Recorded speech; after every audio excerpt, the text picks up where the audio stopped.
All right, you guys go from one upstate New York rival to another. What's this Cornell game mean to you guys this year, especially after the two games last year? I mean, it's one of those, like you said, one of those upstate rivals that everyone takes personally. In the back of our head, we know that they beat us twice last year, but at the same time, we can't really approach it like that. We can't really get too soaked up in that type of emotion. We kind of got to go out there and just play like we played against Hobart, play like we played in the second half against Notre Dame, and etc.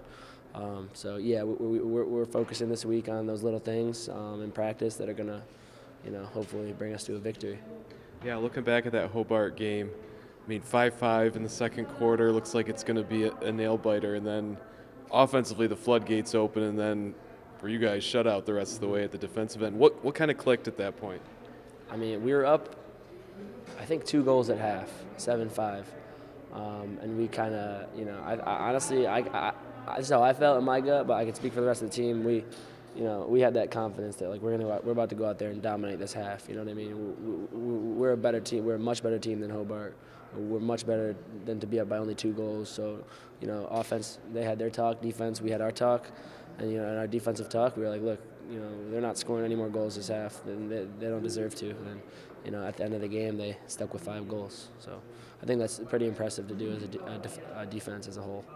Yeah, looking at the defense the second half, I mean, everyone's making a lot of these slow starts in some of these other games, but when you look at the in-game adjustments are there and effective. I mean, is that a credit to the coaches or you guys as a group? It's a credit to the group. I mean, if you take out the first 6-7 minutes of each game,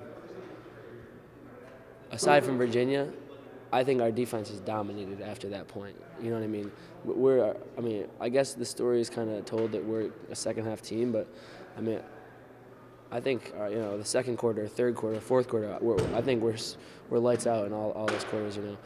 I think mentally we're starting to really narrow down on things that we need to do to avoid those that first quarter slump. But outside of that, we're getting there, and I think we're only getting better as a group.